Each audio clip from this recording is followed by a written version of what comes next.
Hi, the Mudbrooker here. This past weekend, November 12th and 13th, the local Hmong community celebrated their traditional New Year. The Hmong are people who come primarily from the mountainous jungle regions of Laos. During the Vietnam War, they were heavily recruited by the CIA to fight on the American side. After the United States withdrew from Southeast Asia, the Communist Pathet Lao took over the government of Laos and immediately began persecuting the Hmong for having supported the U.S. Many of them were driven into refugee camps in Thailand, and from there they began to immigrate to the United States. At first they settled primarily on the West Coast, and of all places in Wisconsin. I've always thought it must have been terribly strange for a culture to find itself suddenly uprooted from their home in Southeast Asia and transplanted into the cold north woods of Wisconsin. But then the world's a funny old place, isn't it? The Hmong New Year's celebration consists of wearing traditional garb, feasting, singing, dancing, all in order to give thanks for the passing of the old year and to celebrate the opportunities that a new beginning brings. I bring this up because Tuesday, November 15th, marks an opportunity for a new beginning for all Wisconsinites. November 15th is the first day that petitions to force a recall of Governor Scott Walker, a wholly owned subsidiary of Koch Industries, can begin to circulate. I can't stress enough how important it is to remove him from office. The earlier recall elections targeting Republican state senators were only partially successful.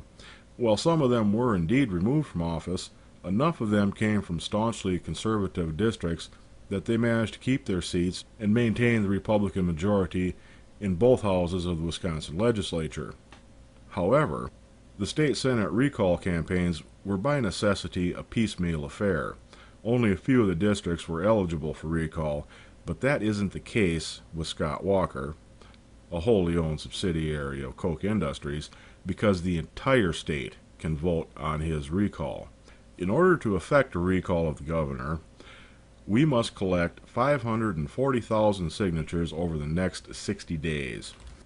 With Walker, a wholly owned subsidiary of Koch Industries, out of office and a new governor in place, it would place a check on the Republican majority because while they have enough votes to pass whatever legislation they want, they don't have enough votes to override a gubernatorial veto. On a side note, even though I have never been a Republican, it's getting to the point where I'm loath to even call these people Republicans. Would Abraham Lincoln, Theodore Roosevelt, and Dwight Eisenhower even recognize the utterly corrupt and morally bankrupt monstrosity that their once grand old party has become?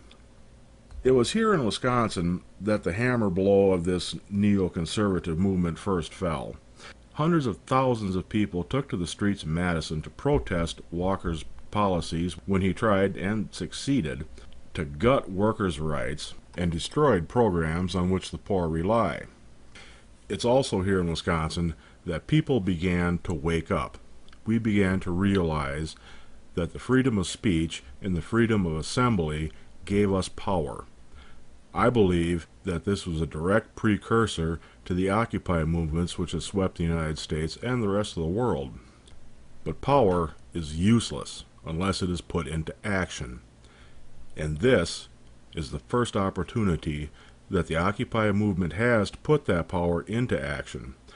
By removing Scott Walker, a wholly owned subsidiary of Koch Industries, from office, it demonstrates to the politicians of the United States that they are not accountable to the 1%. They are accountable to the 99%. You see, the Republican Party was founded in a small town called Ripon here in Wisconsin.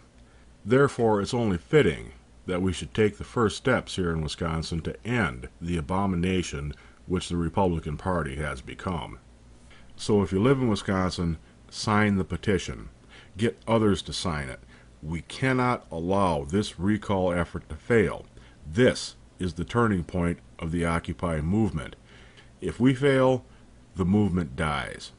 If we succeed, it sends a clear and unequivocal message to those in power that the 99% will take back our nation from those who have tried to steal it from us.